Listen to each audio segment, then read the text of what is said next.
그 상대님 말씀을 보면 이 탄생에 대해서 정말 신비로운, 정말 알지 못했던 이런 내용들을 엄청 많이 듣거든요. 새롭게 깨닫게 됩니다. 그런데 이 탄생과 더불어서 죽음의 문제가 있어요. 그러니까 탄생과 죽음은 뭐 두 개를 다 봐야 탄생과 죽음 전체를 이렇게 제대로 볼 수 있지 않나 싶어요. 그래서 상제님께서는 이 삶과 죽음의 문제에 대해서 이렇게 말씀을 해 주십니다. 생유어사하고 사유어생하니라. 그러니까 삶은 죽음으로부터 말미암고 죽음은 삶으로부터 말미암느니라. 이런 말씀하시거든요. 뭐 우리는 태어나면은 뭐 죽는 것은 그냥 뭐 죽으면 끝 이렇게 생각을 그렇죠. 하는데 그게 아니라 이것이 서로 밀접하게 연결이 되어 있다. 이걸 말씀해 주시죠. 그래서 지상에서 인간으로 태어나는 거나 뭐 천상에서 뭐 신명으로 태어나는 이런 것은 인간으로 태어나는 것은 천상에서 죽음으로써 인간 세상으로 태어나는 거고 인간 세상에서의 죽음이라는 것은 천상의 신명으로 태어나는 것을 의미를 하기도 한다 이거죠. 그러니까 여기서는 아이고 아이고 하면서 이렇게 아버지 하면서 이렇게 슬픈 이별을 하는데 저기서는 새로운 탄생의 새로운 만남을 또 만들고 저기서 아이고 아이고 이제 언제 보냐 뭐 이랬는데 여기서는 새로운 아기의 탄생을 축하하고 축복하는 이런 관계로서 탄생과 죽음이 이렇게 밀접하게 연결이 되어 있다. 그래서 삶과 죽음은 이렇게 꼬리에 꼬리를 물고서 이렇게 윤회를 한다는 이런 것을 상제님께서 이렇게 분명하게 밝혀주고 계신다는 거죠. 그래서 그 사람이 이 세상에 태어난 생일날을 기념하는 것처럼 사람이 저 세상으로 돌아가신 날을 제삿날로 기념하는 것이죠. 중요한 파티니까 안 챙길 수 없는 거죠. 그래서 미국의 유명한 천문학자인 칼 세이건이 이제 죽음과 탄생의 어떤 과정에 대한 재미있는 이야기를 남긴 게 있는데 그 교수 이야기는 영원 세계로 들어가는 죽음의 과정, 그 다음에 이 지상의 이승으로 태어난 탄생의 과정이라는 게 똑같다 이거예요. 동일하다. 그러니까 인간이 태어날 때 엄청난 그 자궁의 수축에 압박을 받죠, 태아가.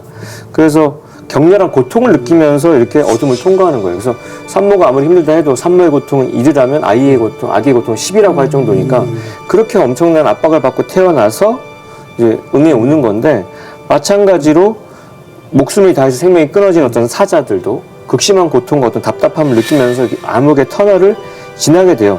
우리가 자궁 바깥에서 비춰오는 어떤 이승의 불빛을 보면서 새 생명이 태어나서 주변에서 막 이렇게 반가워하고 저도 애기 탯줄 다 끊어주고 그랬던 기억이 나는데 돌아가신 분들도 이 어둠의 빛을 지나서 어둠을 지나서 이제 빛 속에서 이제 하늘 사람으로 다시 태어나는 거고 그때 천상의 조상님들하고 상봉하는 거죠. 그러니까 그때 비로소 이산가족 상봉도 하니까 천상의 그 태어나는 제삿날이 그렇게 소중합니다. 네. 사람이 그 태어나고 죽는 과정이 같다는 게 참 신기한데요. 왜 탄생과 죽음의 과정이 이렇게 동일한 건가요? 그래서 이건 우리 인생이라는 것이 이제 이승과 이제 저승이라고 하는 존재의 두 바퀴를 잡아 돌리는 이 태극 생명수의 숨결에 따라서 이렇게 윤회하기 때문인데 그래서 인간의 죽음이라는 것은 이제 혼관억세 분리로 그런 인식은 있는데 그러나 그것은 영원한 죽음은 아니죠. 분리에 불과하고 인간의 탄생과 죽음이라고 하는 것은 서로 머리가 꼬리 되고 꼬리가 머리 되는 어떤 맞물리면서 천상에서 지상으로 지상에서 천상으로 순환하는데 이걸 이제 윤회라고 하는 거고 인간을 다시 태어나면 그걸 환생이라고 명명하는 건데요. 어쨌든 현대 그 심령 과학자들도 연구에서 밝힌 바에 따르면은 천상에서 이루어지는 영적 진화라고 하는 게 이 지상에서 육신 갖고 살 때보다 훨씬 어렵다는 거예요. 그러니까 우리가 이 땅에 태어나서 육신 갖고 사는 게 힘드니까 석가모니 부처님도 인생은 고해다. 고통의 바다다 이렇게 얘기하는데 이 육신이 있기 때문에 영적 진화는 엄청 효율적으로 될 수 있다는 건데 왜냐하면 육신을 떠난 신명들, 하늘 사람들은요 우리가 육체가 있을 때 생기는 이런 기혈 작용이 되지를 않아요. 근데 우리가 우주변화 원리 공부하고 나면 깨닫는 게 기혈 작용이 있어야 정신의 생성이 있는 건데 기혈이 없으니까 정신의 작용이 없어서 정신적인 진화가 더딘 거예요. 안 되는 거죠. 그래서 많은 하늘 사람들이 지상에 다시 인연을 맺고 윤회하고 싶어 하는 거예요. 마치 어떤 공연에 티켓을, 그 자리에 앉으려고 예매하고 막, 그 사이트가 열리자마자 광클릭해서 막 이제, 그 자리를 얻으려고 하는 그거랑 똑같아. 몇 초면 그게 뭐, 풀 부킹 돼가지고 아유 막 이런 것처럼 전생에 못다 이룬 소망을 이루고 싶어서 그렇게 천상의 하늘 사람들은 환생을 하고 싶어 한다. 근데 그 티오도 얻기가 어렵다. 앞서 말씀드린 대로 조상님들이 그렇게 60년 동안 빌어도 못 얻는 자도 많다. 얼마나 지금 우리가 욕심 갖고 있는 이 자리가 엄청난 로또냐 이런 생각도 해봅니다. 네, 뭐 요즘 TV에서도 그 윤회를 했다는 사람들의 이야기가 많이 나오고 있는데요.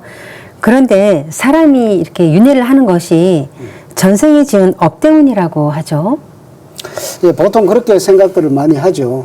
근데 이 윤회라고 하는 것은 뭐 단순히 불교의 교리는 아니고요. 불교가 생기기 전부터 인도 사회에서부터 뭐 전 세계 전반적으로 이렇게 깔려 있는 그 생명의 실상에 대한 이야기들이죠. 근데 이 윤회를 하면서 사람은 변화를 하지 않습니까? 그 변화의 요소가 몇 가지가 있습니다.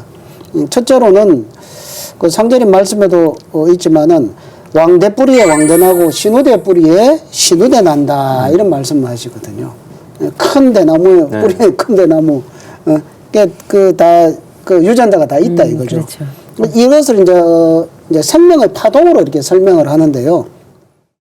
부모의 영성 그리고 유전자 이런 것은 자손의 인간성 형성에 커다란 힘으로 작용을 한다 이거죠. 그러니까 어떤 부모의 그 뿌리를 타고 나느냐에 따라서 그 부모가 가지고 있는 생명의 파동에 따라서 그 태어나는 아기의 새로운 거기에 따라서 육신이 화생이 된다라는 거죠.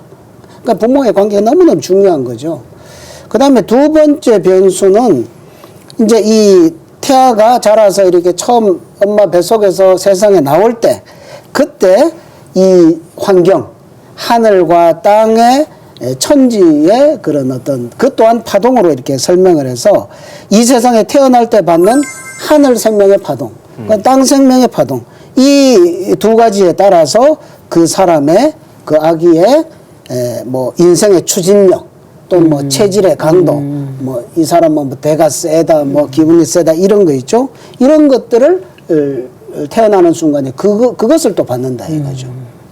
그 다음에 이제 세 번째로가 뭐냐면 자기 자신이 이제 생을 살아가면서 뭔가를 하고 싶어 하는 그 소망을 목적으로 해서 쭉 이렇게 그 방향으로 줄다름을 쳐나갈 때 뭐 나는 뭐 예를 들어서 뭐 과학자가 되고 싶다 해서 그쪽으로 간다든지 뭐 나는 뭐 아주 뭐 못된 짓 하고 남 괴롭히는 길 좋은 걸로 간다든지 그런 식으로 쭉 했을 때 그 파동, 그 파동이 쌓이고 쌓여서 그것이 그 사람의 업으로 이렇게 형성이 된다는 거죠. 그래서 이제 자기가 어떤 생각을 하고 어떤 뜻을 품고 어떤 말을 하고 어떤 행동을 하느냐 하는 이것이 그대로 그게 업력으로 축적이 되어서 자기 자신의 윤회에 큰 변수로 이렇게 작용을 한다는 거죠. 그래서 상제님께서는 늘 마음과 입과 뜻으로부터 일어나는 죄를 조심하고 남에게 척을 짓지 말라. 너 자신의 윤회를 위해서는 그거를 그렇게 하지 말라고 이렇게 간곡한 말씀도 이렇게 여러 차례 해주고 계십니다. 네, 얘기를 들어보면 자신의 업을 닦지 않으면 영원히 그 윤회한다고 하잖아요. 정말 그렇게 끊임없이 이렇게 윤회를 하는 건가요? 그래서 막 그 윤회를 그렇게 얘기를 하고 있어요. 그냥 무한 원처럼 뭐 거기 못 빠져나오는 어떤 림보처럼 얘기하는데. 근데 이제 상제님의 우주관을 깨닫고 나면 그렇지 않다는 걸 알게 되죠. 이제 선천 생장 시간대에는 인간이 이제 지상에서 여러 생애를 통해서 이제 남자에서 남자로 태어나고 남자에서 뭐 여자로 태어나면서 가난했다가 귀한 신분으로 태어났다고 하면서 또 이 민족에서 저 민족으로 가면서 거듭거듭 태어나면서 뭘 하냐면 자기 성숙을 위해서 노력을 합니다.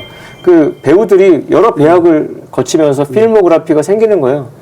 아, 저번 연기 좋았어. 이번 생에 더 좋은 배역으로 조연이었다가 이제 주연으로 가는 거예요. 몸값이 올라가고 그런 건데, 근데 우주론에 눈이 어두워가지고 선천에는요, 우주에 봄, 여름, 가을, 겨울이 있고 우주 1년이 12만 9,600년으로 이렇게 바뀐다는 걸 모르니까 업을 닦지 못하면 영원 윤회한다고 얘기하는 거고요. 우주 1년 변화를 볼 때는 윤회는 영원히 계속되는 게 아니라 우주 여름철까지만 진행이 되는 거예요. 우리 아이들 지금 막 제 딸도 막 한 달 만에 1cm씩 막 크고 있는데 그거 성장판이 닫히기 전까지만 우주의 여름철까지만 성장할 수 있는 거거든요. 그래서 이 윤회라는 것도 성장을 위한 방편이니까 우주의 성숙이 되는 가을철에는 끊어져요. 가을철은 인간의 성숙과 열매를 맺는 수렴하는 때이기 때문에.